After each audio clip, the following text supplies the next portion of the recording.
Earlier today, as he departed for Atlanta, President Trump met with reporters on the White House lawn.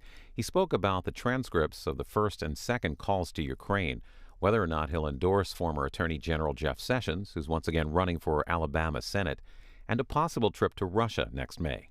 This is about 25 minutes.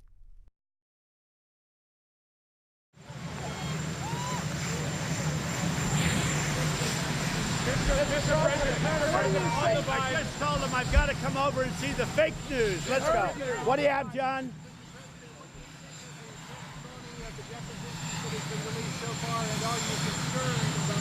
I'm not concerned about anything. The testimony has all been fine. I mean, for the most part, I never even heard of these people. I have no idea who they are. They're some very fine people. You have some never-Trumpers. It seems that nobody has any first-hand knowledge. There is no first-hand knowledge. And all that matters is one thing, the transcript. And the transcript is perfect. Mark Levin last night on television, who's a great constitutional lawyer, he broke it down. He said, what Trump said, and he was respectful, he said, President Trump. What President Trump said was perfect on the transcript. What he said on that telephone call with the president of Ukraine was perfect. He said nothing else matters. And what he said was perfect. And he analyzed it, every line, every paragraph. It was not complex, it was perfect. Nothing else matters. With that being said, every one of those people cancel themselves out. So what they do is they go all over Washington. Let's find the 10 people that hate President Trump the most, and let's put them up there. Now, in some cases, they really turned out to be very much honest and fair, but in no cases have I been hurt. In no cases that I see have I been hurt. So, Mr. President, what do you say to millions of people who don't believe you? What do you say to millions who don't believe you? Well, they shouldn't be having public hearings. This is a hoax. This is just like the Russian witch hunt. This is just a continuation. When you look at the lawyer for the whistleblower, I thought it ended when they found out that the lawyer was so compromised. I mean, the lawyer's the bad guy. So you look at that, I thought that was the end of it. No, this is just a continuation of the hoax. It's a disgraceful thing. In the meantime, we've got the best markets we've ever had, stock markets.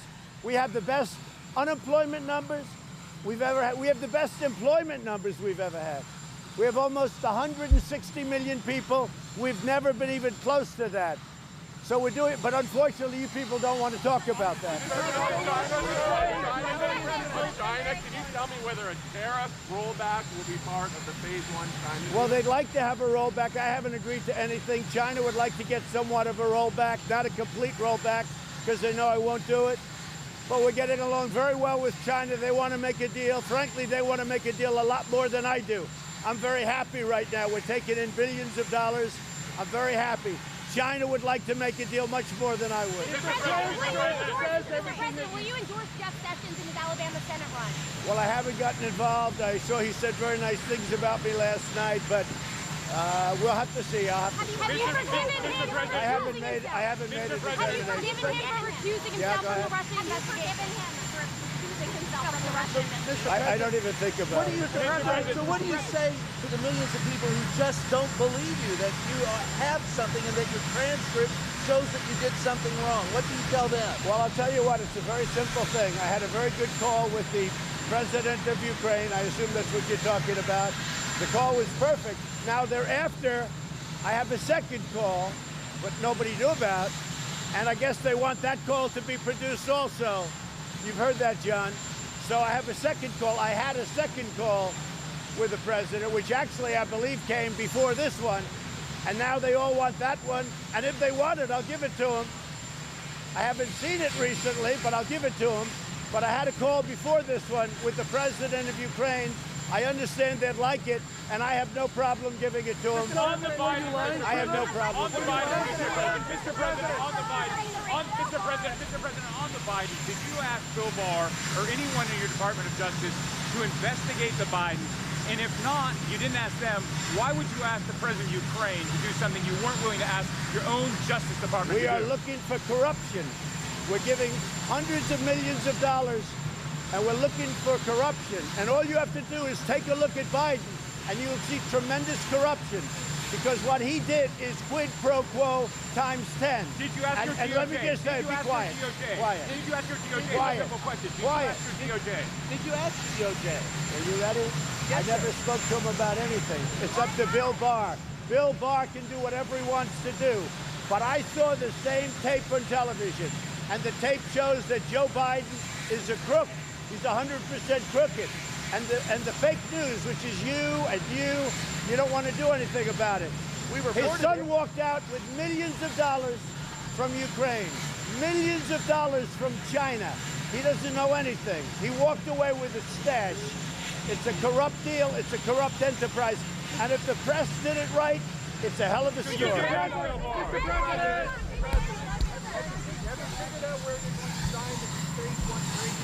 Well, we're looking at different, assuming we get it. You know, I never like to talk about things until we have them. But it could be Iowa or farm country or someplace like that. It will be in our country, but it could be someplace like that, John. No, I don't think so. I think we'd go more of the Farm Bill.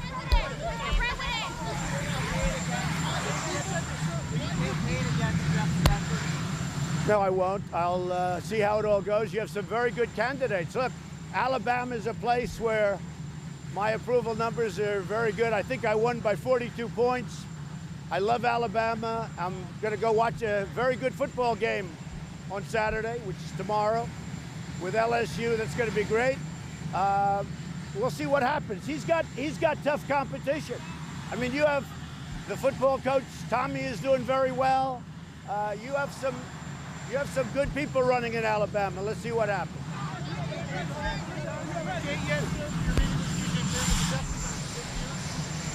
We'll see what happens. I mean, we'll see what happens. We're getting along very well. They want to make the deal far more than I do. I will tell you, they want to make it far more than I do. But we'll see what happens. We're taking in right now, and you know, as a reporter of finance, you know what I'm saying. They've devalued their currency, and they ate this tariff. We're taking in billions of dollars in tariff money from China. I like our situation very much. They want to make a deal much more than I do, but we could have a deal. President said this week that if you can't change your behavior, you probably shouldn't run again in 2020.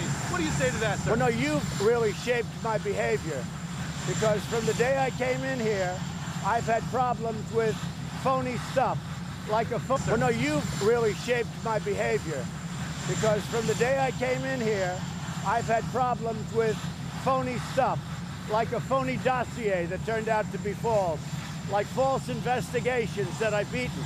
So a lot of my behavior was shaped by the fake news and by the other side.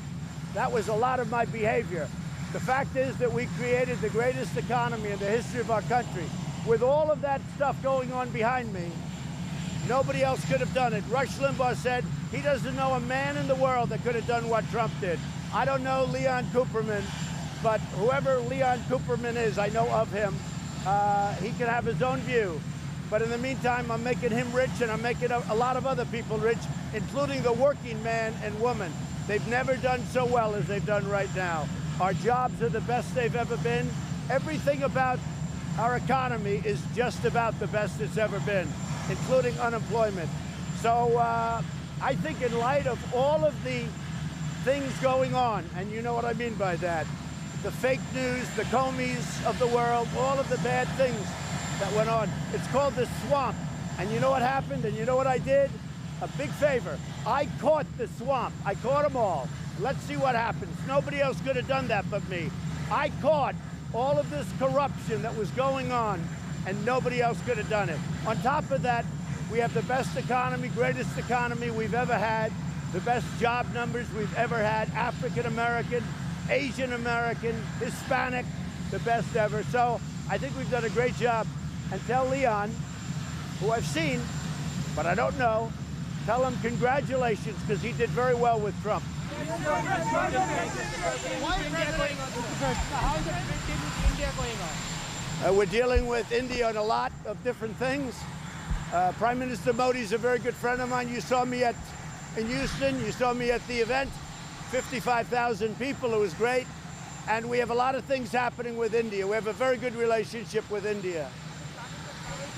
he wants me to go there. I will be going at some point to India. Sir, the people you why did you acknowledge that your charity, money, your personal... My charity was great. I gave a lot of money away. I was sued because in New York it's a hornet's nest and they sue you for anything. And yet on a really bad thing, if you look at that Clinton charity, they left her alone. That's one of the reasons people leave New York. I gave away $19 million. I took no expense. I took no rent. I took no fees. I took no nothing. 100% of that money was given away. And I had to actually go through a process for years with New York, because you know why? New York is a corrupt state. It's a corrupt state. It's a shame. I gave $19 million away, and what happened is instead of saying thank you, great, they hit me with a lawsuit, and it was started by a man who had to get out because he beat up women. That's the kind of a place it is. Have you made a decision on vaping? We're going to be coming out with a very important position on vaping. We have to take care of our kids, most importantly. So we're going to have an age limit of 21 or so. But we'll be coming out with something next week very important on vaping. We have a lot of people to look at, including jobs, frankly, because, you know, it's become a pretty big industry, but we're going to take care of now. There's also, you know, when you mention vaping, you're talking about e-cigarettes, you're talking about a lot of different things. But we're coming out with a big paper next week.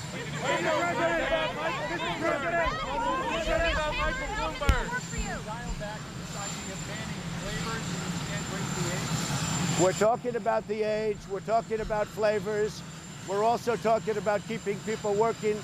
And, you know, there are some pretty good aspects, but we're coming out, we're very close to a final report, John, and we'll be giving it next week. Because the industry does support raising the age, because they don't like the Yeah, we're going to be raising the age. We will be doing that. And can I just come back to the first transcript of the call with Zelensky from April 21st? It's my understanding that the White House counsel isn't particularly keen to release that. Will you overrule him? Well, they don't want to give all this information on a scam. It's a witch hunt. I'm okay with releasing it. It doesn't bother me. I know what I said, it was fine. But no, they do want to have the second call, which is really the first call, the one before this. I had a call. I'm sure it was fine. I mean, you know, I make a lot of calls. But I have no problem releasing it. I'm very transparent. Nobody is more transparent than I am. And if I wasn't, and if I didn't release it, it would have been a problem. Because the fake whistleblower said something about the call, many things that were wrong. When the whistleblower came forward, he talked about this horrible call. It turned out to be a perfect call, as I say. Mark Levin said this was a perfect call. So they lied. They lied.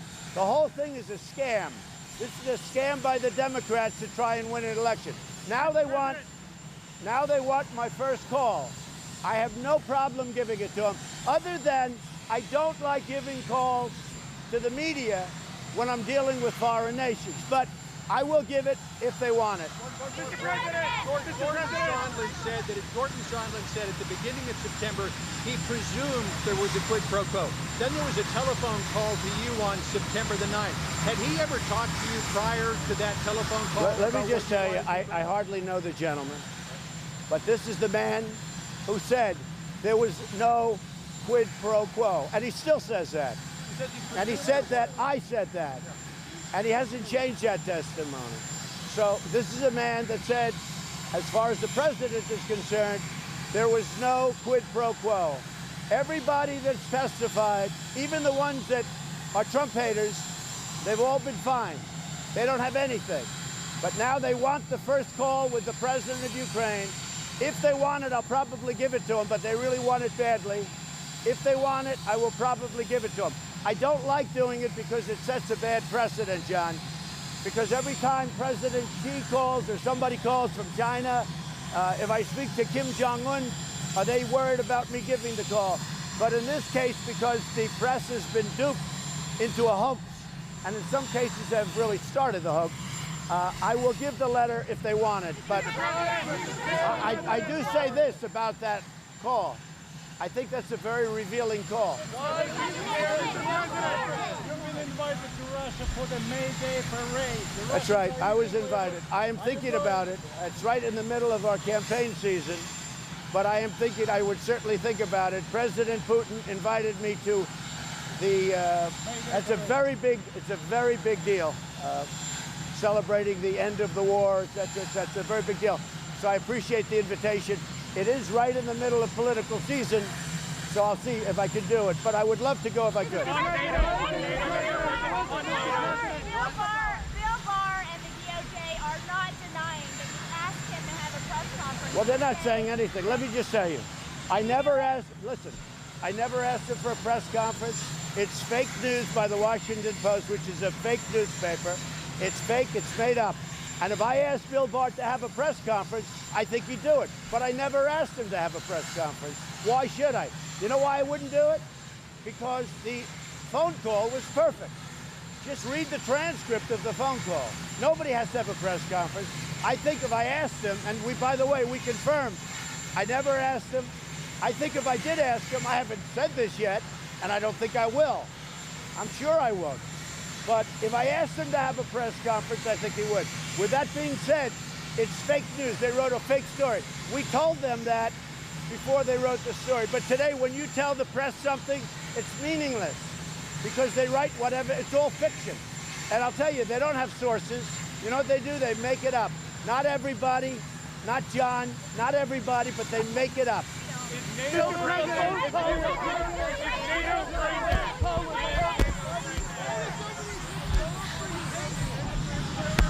What? Transcript as well, sir? What they want is they want my first phone call. I had another phone call, and it's a very important phone call, and it came to my attention last night that they want the first phone call. Now, the problem I have in releasing the first phone call, because that was actually the second phone call, and it's a perfect call. But they found out there's another phone call, and that's the first phone call. And they want it released, and we're considering that. Which one? That I don't know. I don't know about any calls. I mean, I have no problem. It's up to Mike, but I have no problem. Why are you President? You keep calling this a coup rather than you're calling this a coup rather than impeachment. So if it's a coup, you know what it is, really? It's a crooked deal. This is like the fake dossier. This is like everything else. These are crooked people. They lost an election, and they lost it big. It was really a landslide from the Electoral College standpoint. And they lost it big, and they still haven't recovered, and they're going to lose again. And what they're trying to do is weaken me, but it's actually made me stronger. And interestingly, if you look at the polls that just came out, my polls are up. The fundraising is through the roof. It's never been this high. We just said fundraise because people are angry about it. And it's made Republicans and people that vote for me, not just Republicans, really angry. They really become angry because it's a hoax. And I'll tell you, the whistleblower, I call him the fake whistleblower. He gave a fake report of my phone call. And when I did it, all of a sudden, when I released that call, all of a sudden, everybody disappeared. The whistleblower disappeared. Whatever happened to the second whistleblower? Why isn't the first whistleblower going to testify anymore? You know why? Because everything he wrote in that report almost was a lie. Because he made a phony phone call. My phone call was perfect. He made it sound bad. That's why I had to release. So the whistleblower is a disgrace to our country, a disgrace. And the whistleblower, because of that, should be revealed. And his lawyer, who said the worst things possible 2 years ago, he should be sued. And maybe for treason, but he should be sued. His lawyer is a disgrace. And then ask him this, where is the second whistleblower, right? Where is the witness that gave the whistleblower the information? They all disappeared because Adam Schiff is a corrupt politician. He's corrupt. He made up a speech and he put my voice in it. He made up a speech. Had nothing to do with what I said. Adam Schiff is a corrupt politician that's not giving us due process, not giving us lawyers, And despite all that, we're kicking their ass.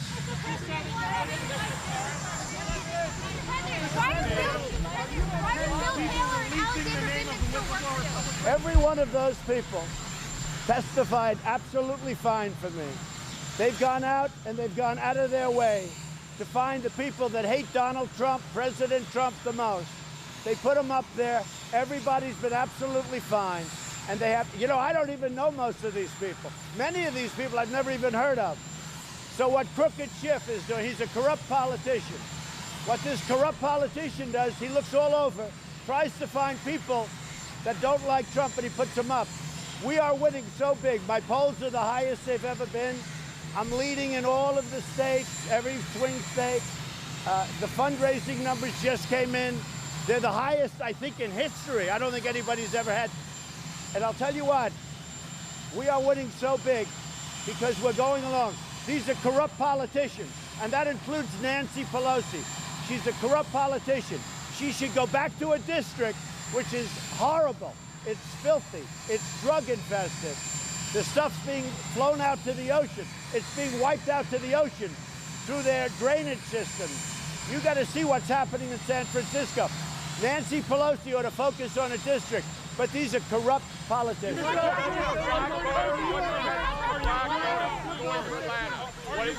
We're going to Atlanta. We have a, as you call, black vote, but this is really, we're doing very well with African Americans.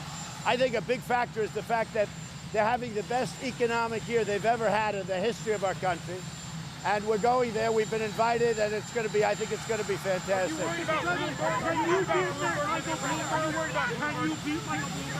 So I've known Michael Bloomberg for a long time. If you go back early on, he said a lot of great things about Trump.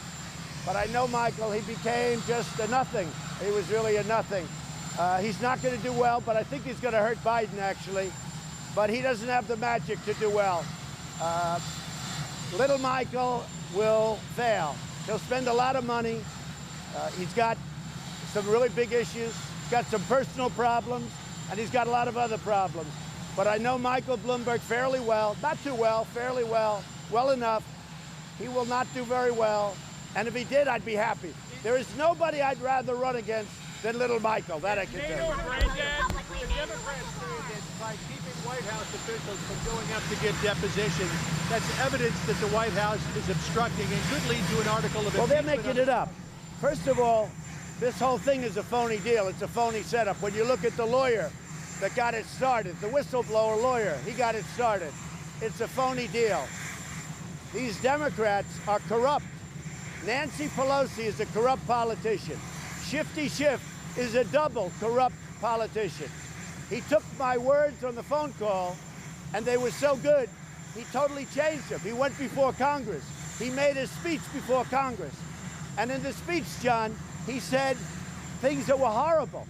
It bore no relationship to the call. And then later on, he was embarrassed. Let me tell you something. Schiff is a corrupt politician. And our people know it, and they know it too, by the way. Just so you know, we have the highest poll numbers. We have the most energy. I was with Mitch McConnell and a whole group of people last night. And I was with leaders of faith and evangelical leaders. They said they have never, all of them, they have never had the energy that we've had and we have now in the Republican Party and beyond the Republican Party. People that were Democrats and they're for Trump. And we've never had the poll numbers. Can you explain, just so that people understand, why you are not allowing people like Mick Mulvaney and others to comply with subpoenas? I don't want to give credibility to a corrupt witch hunt. I'd love to have Mick go up, frankly. I think he'd do great. I'd love to have him go up. I'd love to have almost every person go up when they know me. What I don't like is when they put all these people that I never met before, when they put the head of the never Trumpers on the stand. And even those people were okay. They were fine. Those are the people I never even heard of. The people that I know, I would love to have them go up. Now, the rest is up to the lawyers. I have to do what the lawyers say to a certain extent. Not always, but, you know, to a certain extent. But I will tell you, I like to have the people go up. Except one thing, it validates a corrupt investigation. Adam Schiff He's a corrupt politician. He's as corrupt as you'll ever see when he makes up my words and reads fake words to Congress. And he acts so innocent. He's a corrupt politician. Okay, thank you.